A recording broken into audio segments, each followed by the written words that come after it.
종북으로 낙인 찍혀 국가보안법 위반 혐의로 재판을 받았던 평화이음 황선 이사가 무죄를 선고받았습니다.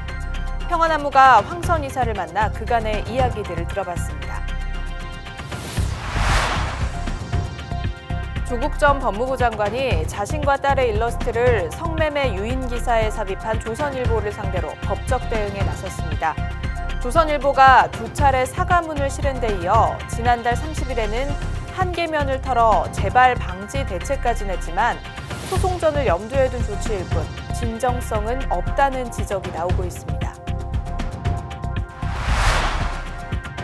대선 주자들이 속속 출마 선언을 하는 가운데 최근 윤석열 검찰총장이 대선 출마를 공식화하는 자리에서 극우에 경도된 듯한 발언을 해 논란입니다. 제주도 강정마을에서 평화운동을 펼치다 구속된 평화활동가 송강호 박사와 류복희 씨가 지난달 30일 대법원으로부터 유죄 판결을 받았습니다. 기독 시민단체들은 이번 판결을 규탄하고 나섰습니다. 이주의 영상에서는 최근 대선 출마를 공식화한 황교안 전 미래통합당 대표의 출판 기념회장을 다녀왔습니다. 안녕하십니까. 평화나무 뉴스 박지희입니다. 뭐 아니면 도라는 식의 무분별한 언론 보도 행태, 어제 오늘의 일이 아니죠. 평화이음 황선 이사의 경우도 언론의 무분별한 보도로 인해 피해를 본 대표적인 사례입니다. 2014년 11월경 조선일보를 비롯한 보수 언론에서 시작된 종북몰이로 인해 황선 이사가 주최한 통일 토크 콘서트는 종북 콘서트로 낙인 찍히고 이후 무려 54가지 사안에 대해 국가보안법을 위반했다는 혐의로 기소되는 고초를 겪었습니다. 황선 이사는 지난달 24일 대법원으로부터 최종 무죄 선고를 받았는데요. 국가보안법 위반 혐의로 기소된 지 6년 5개월여 만입니다. 무죄 선고를 받기까지 그 과정 자체가 너무나 괴로웠다는 황선 이사. 한국 언론의 마녀 사냥식 보도 행태에도 일침을 가했습니다. 김준수 기자의 보도입니다. 잊을만 하면 다시금 시작됐던 언론의 종북몰이. 그렇게 한 해외 동포의 북한 여행기를 주제로 한 통일 토크 콘서트는 한순간에 북한 체제를 찬양하는 종북 콘서트로 낙인이 찍혀버렸습니다. 토크 콘서트를 기획한 황선 평화이음 이사는 종북주의자, 빨갱이라는 비난에 시달리며 토크 콘서트 도중 사제폭탄 테러를 당하기까지 했습니다. 당시 언론들은 통일 토크 콘서트에 대해 서울 한복판 종북 콘서트라는 자극적인 제목으로 보도하거나 토크 콘서트에서 나오지도 않았던 북한은 지상낙원이라는 발언을 마치 사실인 것처럼 언급하기도 했습니다. 지난달 30일 평화나무와 만난 황선 이사는 한국 언론의 마녀 사냥식 보도 행태로 인해 겪어야만 했던 말로는 미처 다 표현할 수 없는 고충을 토로했습니다.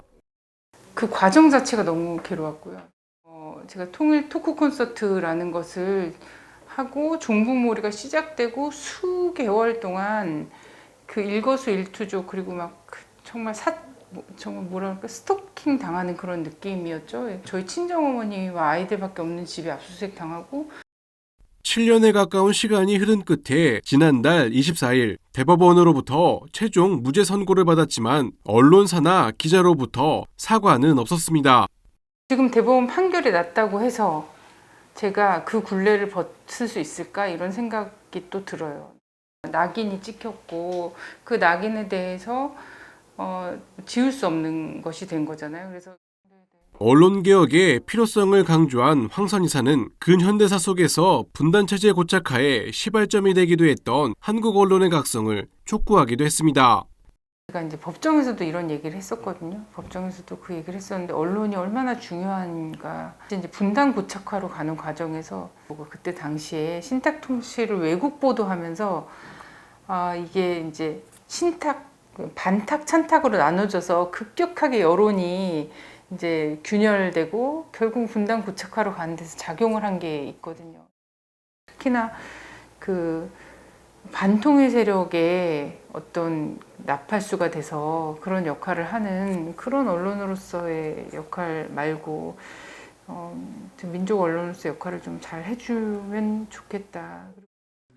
황선 이사는 인터뷰를 마치면서 한반도 평화와 남북의 통일을 위해 국가보안법 폐지의 필요성을 역설했습니다. 최근에 이제 가장 국가보안법의 독소 조항으로 얘기되고 있는 7조 공무찬양과 관련해서 적어도 이 조항만큼은 좀 손봐야 된다라는 것을 이미 뭐 2004년에 그때 당시 한나라당 이런 사람들도 다 합의를 했었거든요. 국가보안법 같은 경우에는 사실상 제대로 된 간첩을 처벌한 적이 없어요. 뭐 지금 그런 어떤 정치 사상의 자유를 이야기하고 특히나 표현의 자유를 막 이야기하는 그런 분들이 국가보안법 폐지의 길에 저와 그리고 숱한 이제 민주투사들과 통일운동가들 그리고 촛불 국민들과 진심으로 연대해서 국가보안법을 꼭 폐지시켰으면 좋겠습니다. 평화나무 뉴스 김준수입니다. 조국 전 법무부 장관이 성매매 유인 기사에 자신과 딸을 연상케 하는 일러스트를 사용한 조선일보와 해당 기자 등을 상대로 10억 원의 손해배상을 청구하는 소송을 제기했습니다. 앞서 조선일보는 지난달 21일 먼저 씻으세요. 성매매 유인의 지갑턴 3인조라는 제목의 기사에서 조 전 장관과 딸 조민 씨를 연상시키는 일러스트를 사용했습니다. 이 일러스트는 지난 2월 27일자 조선일보에 실린 서민 단국대 교수의 기고에 사용된 이미지였는데요. 조선일보는 앞서 2차례 사과문을 올린 데 이어 지난달 30일에는 지면 1개면을 할애해 해당 일러스트가 기사에 사용된 경위를 설명하고 재발 방지 방안을 밝히는 사과문을 게재했습니다. 그러나 조국 전 장관은 해당 사과는 면피용일 뿐이라며 같은 기사가 게재된 LA 조선일보를 상대로 미국 법원 제소를 검토 중이라고 밝혔습니다. 윤석열 전 검찰총장이 최근 대선 출마를 공식화하는 자리에서 내뱉은 발언들이 논란입니다. 특히 한일 관계가 수교 이후 가장 열악해졌다. 이념 편향적인 죽창가를 부르다가 여기까지 왔다라고 한 발언이 비판에 처해지는 모습인데요. 윤석열 전 검찰총장의 발언을 분석해봤습니다. 권지연 기자입니다. 윤석열 검찰총장이 29일 대선 출마를 선언하면서 정권 교체를 내걸었습니다. 윤 전 총장은 현 정부에 대한 비판 수위를 높이며 두고 볼 수 없어 대선에 출마한다고 밝혔습니다. 그러면서 빼앗긴 주권, 독재, 국민 약탈 등 전광훈 CV에서 나올 법한 거친 표현도 서슴지 않았습니다. 무엇보다 한일 관계가 수교 이후 가장 열악해졌다. 이념 편향적인 죽창가를 부르다가 여기까지 왔다고 발언해 논란을 불러일으켰습니다. 윤석열 검찰총장이 죽창을 언급한 건 지난 2019년 일본의 수출 규제 조치로 한일 양국 갈등이 고조될 당시 죽창가를 페이스북에 올렸던 조국 전 장관을 비판하기 위함으로 풀이됩니다. 이 같은 윤석열 전 총장의 발언은 보수표를 얻기 위한 자충수란 분석도 나오고 있습니다. 특히 전직 대통령 박근혜 씨 탄핵 당시 국정농단 관련 수사를 진두지휘했던 윤 전 총장인 만큼 이른바 태극기 세력으로 분류되는 보수층의 마음을 사기 위해 초광수를 둔 것 아니냐는 겁니다. 그런가 하면 윤 전 총장의 발언은 그의 삶과 인식을 고스란히 드러내는 것으로 보는 것이 더 합리적이라는 의견도 나왔습니다. 주로 한국 사회 고위층 엘리트들이 공유하는 생각일 거라고 저는 봐요. 윤석열 씨가 무슨 지지 기반을 극우파로 설정했다라는 것보다도 그 사람의 살아온 생애와 그런 사람들이 일반적으로 갖는 생각들, 과거사에 대해서 갖는 생각들을 나름대로 솔직하게 표현했다고 저는 생각을 해요. 강한 자가 힘으로써 얻은 것들에 대해서는 따로 얘기할 게 못 된다라고 하는 것이 이제 그런 인식 틀이에요. 가해와 피해 관계가 있을 때 책임을 오히려 피해자들에게 돌리는 그런 인식 방식이고요. 한편 윤석열 전 총장의 장모 최모 씨는 2일 불법 요양병원을 세워 수십억 원의 요양급여를 부정수급받아온 혐의로 징역 3년을 선고받았습니다. 최 씨는 의료인이 아닌데도 의료재단을 세워 2013년 요양병원을 개설하고 2년 동안 운영에 관여하면서 국민건강보험공단으로부터 22억 9천만 원 상당의 요양급여를 부정수급한 혐의를 받고 있습니다. 김건희 씨의 모친과 부동산 투자를 둘러싸고 법적 분쟁을 이어온 사업가 정대택 씨는 인과응보라고 소회를 밝혔습니다. 많은 사람들은 네. 혹시나 뭐 윤석열이가 하도 쇄도를 부리니까 실형은 생각도 않는 사람도 있었지만은 저는 실형을 예상했습니다. 그래서 사필 규정이고 인과응보라고 3년도 약하지 않는가. 최 씨의 변호인 측은 항소 의사를 밝혔습니다. 향후 윤 전 총장의 대권 행보에는 어떤 영향을 끼칠지 귀추가 주목됩니다. 평화나무 뉴스 권지연입니다. 제주도 강정마을에서 평화운동을 펼치다 구속된 평화활동가 송강호 박사와 류복희 씨가 대법원에서 유죄 판결을 확정받았습니다. 이에 개신교 단체들이 법원의 초라한 평화 감수성을 규탄하고 나섰는데요. 신비롬 기자가 취재했습니다. 제주도 강정마을에서 평화운동을 펼치다 구속된 송강호 박사와 류복희 활동가, 송 박사와 류 활동가는 지난해 3월 7일 제주 해군기지의 철조망을 끊고 구럼비 바위에서 기도하다 군용시설 손괴 및 군용시설 침입죄로 각각 징역 2년과 징역 2년의 집행유예 3년을 선고받았습니다. 세계 각국에서 보낸 수많은 탄원에도 대법원의 판단은 기존 판결에서 달라지지 않았습니다. 송 박사가 속한 사단법인 개척자들은 이미 오래전부터 평화운동을 펼쳐왔습니다. 송강호 박사의 부인이자 함께 평화운동을 해왔던 조종래 활동가는 평화나무와의 통화에서 전쟁은 사전 예방이 가장 효과적이며 기지 건설을 막는 게 전쟁 계획을 멈추는 일이라고 강변했습니다. 사후 활동을 하는 것보다 전쟁이 일어나기 전에 전쟁이 벌어지지 않게 하는 게 더 효과적이지 않을까. 내가 예방주사를 맞는 게 병이 들고 나서 치료하는 것보다 훨씬 좋잖아요. 전쟁은 우연히 일어나는 게 아니고 계획돼서 일어나는 거기 때문에 계획을 멈추는 게 하는 것이 기지 건설을 막는 것이 될 수 있다. 이렇게 생각한 거고. 이들의 평화운동길은 순탄치만은 않았습니다. 송 박사는 이미 2011년과 2012년에도 제주 해군기지 건설을 반대하다 구속된 바 있습니다. 어려움 속에서도 조정래 활동가는 이 길이 그리스도가 걸었던 길이라며 신앙인이라면 당연히 가야 한다고 말했습니다. 이게 그냥 그 길이다. 그리스도께서 걸어갔던 길이고 또 그 후손들 그 제자들이 걸어갔던 길이고 그래서 그걸 피하면서 어떻게 예수를 믿을 생각을 하랴. 우리는 이렇게 생각하는 거죠. 한편 이번 대법원의 판결에 기독교 단체 34개와 4개의 교회가 연대해 기자회견을 열었습니다. 이들은 송강호 류복희는 무죄라고 외치며 대법원의 판결을 강하게 비판했습니다. 왜 제주도가 이렇게 군사 기지화되어야 됩니까? 이게 북한을 위해서 그런 거예요? 사실 저희는 그렇게 생각할 수가 없는 거예요. 이거는 정말 미 중의 패권 싸움에 이건 인도 태평양 그 전선에 오키나와보다 더 앞서 있는 제주를 고스란히 희생양으로 다시 이렇게 내놓겠다는 건데 4.3이 다시 재현되는 거 아니겠습니까? 정말 마음이 너무 아픈데요. 송강호 류복희에 대한 마지막 대법원의 판결이 있었다. 하지만 사법기관의 어떤 판결도 송강호 류복희의 거룩한 평화활동을 막을 수 없을 것이다. 하지만 대한민국 법원은 각오해야 한다.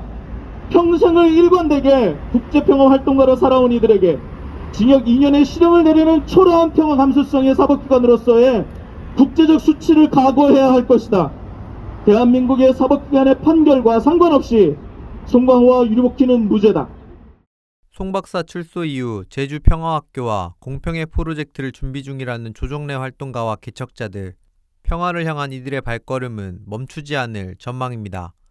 평화나무 뉴스 신비롬입니다.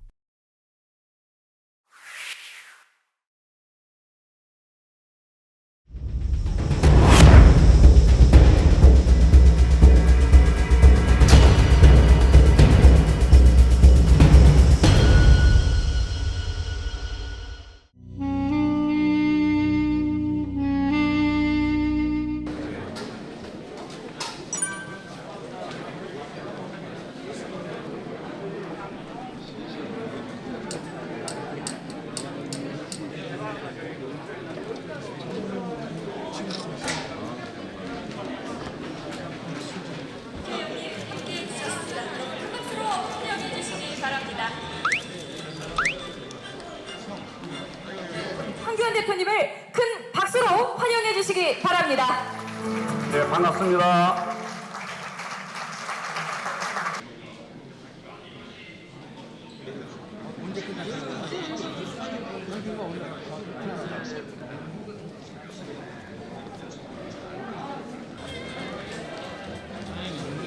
주십시오.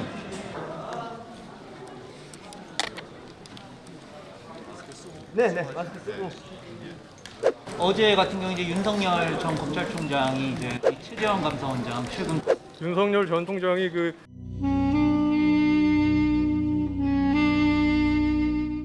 죽창가 때문에 한일 관계가 망쳤다 이런 발언. 지금 한일 관계는 회복이 불가능할 정도까지 지금 관계가 아주 망가졌습니다. 어떤 그 이념 편향적인 죽창가를 부르다가 지금 여기까지 왔습니다. 일각에서는 그걸 이제 친일 발언이라고 보는 경우도 있는데 그거에 대해서 혹시 한 말씀만 좀 해주십시오. 네, 뭐 개인의 그런 발언에 대해서까지 제가 말씀드리는 것은 바람직하지 않고요.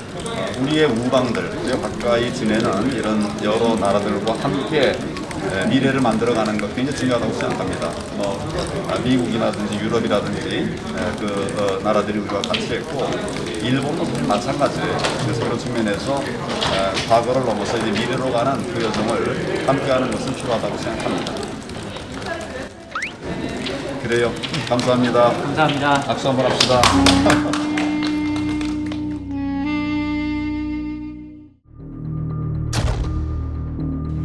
존경하는 국민 여러분, 초인류 정상국가를 이루기 위한 대장정 지금부터 시작하겠습니다. 저는 내년 20대 대통령 선거에 출마하겠습니다.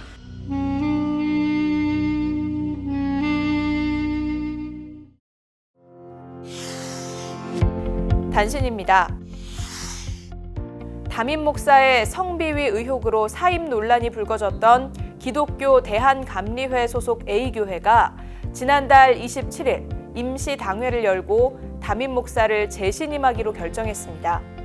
A교회는 이날 임시당회 투표 결과를 알리면서 결과에 따라 받아들이는 마음이 다르시겠지만 교회가 하나 되는 것에 마음을 모아달라고 호소했습니다. 이에 감리교 내 의식 있는 목회자들 사이에서는 참담하다라는 반응이 나오고 있습니다. 기독교 한국침례회가 목회자 인준 과정에 성교육을 시작하기로 결정하고 A 목사를 강사로 초청하기로 했으나 강의를 일주일여 남겨둔 시점에 취소해 논란입니다. 해당 강의는 기침 소속 대전 모 교회에서 목사의 성비위 문제가 공론화하자 기침교단이 교단 내 성폭력 대응 매뉴얼을 만드는 첫 단계로 역사상 처음으로 시도된 것이어서 관심을 받았습니다. 그러나 몇몇 목사들이 강사에 대한 사상 검증으로 악의적인 음해성 항의를 하며 취소됐습니다. 교단 안팎에서는 정말 무례하다, 수준을 알만하다라는 비판이 나왔습니다.